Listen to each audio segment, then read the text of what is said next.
Hey, my name is Amelia Elverson and I'm a product manager here at Shortwave. Today I'm going to walk you through the Shortwave Method, which is a framework for achieving and maintaining inbox zero. This simple and easy method makes your inbox manageable and effortlessly efficient. In this video, I'm going to walk through my triage process, as well as some tips and tricks for how I use Shortwave to stay organized and get my work done. Let's dive in. We're going to start off with a triage process. The most important part is deciding for each message in your inbox whether or not they require action. So for items that do not require action, I mark them as done, and that removes them from the inbox. Let's see. These newsletters, I usually start with my bundles because those have a lot of things that don't require action.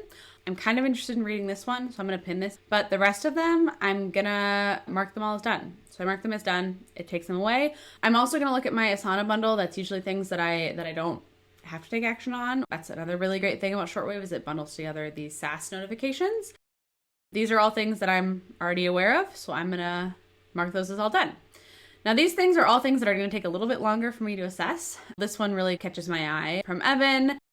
It says, I'll have your proposal reviewed by next Monday. So I want to make sure that I follow up with this because I need his review. So I'm going to go in here and I'm going to write Monday, and this will snooze it for Monday. It will return to my inbox on Monday, but until then, I don't need to think about it. So that's out of sight, out of mind. The other kind of interesting thing that we like to follow is called the 2-minute rule. Now, you may have heard of this with the Getting Things Done framework, where if any task is going to take less than 2 minutes, you should just do it. So I went to happy hour last night with some friends. I mentioned that I have a colleague who might be interested in this Women in STEM event next month, and she just wants her contact info. So I'm just going to share Talia's contact info, and then Fern and Talia can connect. Done, check, I can mark it off, I don't have to think about it. There's no really need to pin those things that take 2 minutes or less because I don't need to prioritize them. It's already done, it's already taken care of. Change log for December, I got a lot of stuff going on today, so I'm gonna snooze this to Friday. This one, I can see it says end of day, so I definitely wanna pin this and make sure I take care of it. This user testing thing, we got a lot of UXR going on right now, so I'm gonna pin this to make sure I review this video today. And last one is Sophia. This offsite help email I know is something I want to talk to her about today, so I'm going to pin this as well. Now that I've gone through the triage step, we're now at what we call triage zero or inbox organized, and I have a pinned section that is just the things that require my attention today. The first thing that I usually do is try and group together the things that can be worked on in sequence and in bulk. For example, I have a to-do bundle in progress right here, which has already started with 3 threads in it, which is for my one-on-one with Sophia that's later today. This thread that's right here that I pinned is also something that I want to talk to Sophia about during that one-on-one. So I'm going to click and drag and add this to that bundle.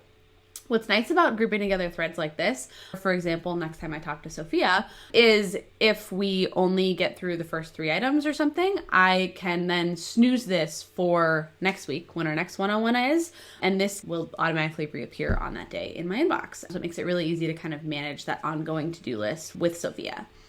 So these 2 items, the OKR status survey, as well as the user testing video, are actually both related to the project that I'm working on with my dream team, my project team. So I'm gonna group these together and add a note. I'm gonna call this UXR status.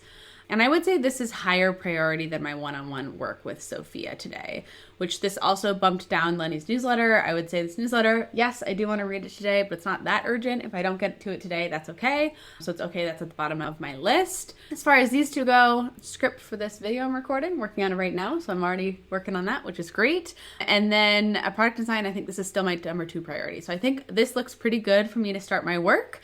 So next I'm going to talk about better ways that you can kind of automate your workflow. The first thing I'm going to talk about is applying magic labels. You may have noticed that some of my threads had, even when they came into my inbox, they had labels applied. Some of these do happen automatically, but like for example, my dream team label here for my project team is a label that I've set up, and I have rules set up to automatically apply them. I think there's 2 primary use cases for magic labels.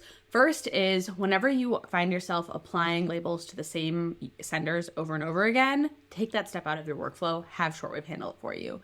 The second is, and how I use it often, is whenever I want a tag to show up in my inbox for extra visibility. A lot of method users like to use this, for example, investors or their boss or particular VIPs. That way, those particular people get a little extra, color or a little extra visibility when those messages come in. Taking it a step further, what you can also do when you set up these labels go take you to my label page. You can turn on push notifications. If you were to set one up for your investors or your boss or something, you can make sure that you're going to get push notifications for those people. In general, I think Shortwave does a pretty good job at having strong default notifications. This is a great way to tailor it to make sure that you're going to get push notifications for only the people you care about and no one else.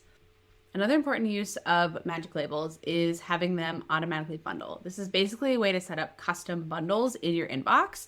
I use this for engineering. So I have a custom label set up for engineering. I apply it to one sender. This is a mailing list. And I have this automatically bundle in my inbox. That means that when I get emails from this mailing list, they automatically group together in my inbox so I can take actions on them really easily. That could be a pin, that could be a snooze, or I can mark them all done, which is what I do most of the time because this listserv is very active and I don't need to take action on most of them. So that's another really great tool to kind of help you manage a lot of those emails very quickly. The last thing I'm going to talk about on this labels page is the skip inbox settings. You can also set any of them to automatically skip inbox.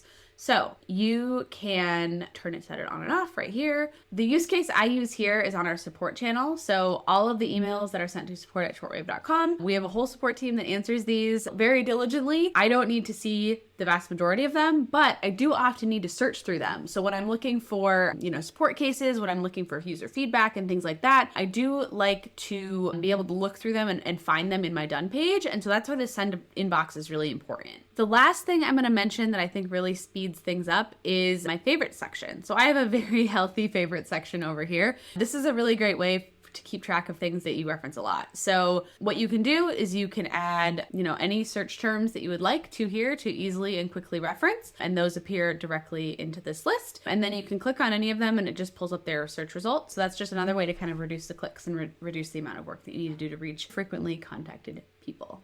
And with that, we're going to wrap up. My inbox is now fully triaged and I am ready to get back to work. Thank you so much for joining us on this product tour. If you want some more information, feel free to reach out to support@shortwave.com, or you can reach me at amelia@shortwave.com. Thank you.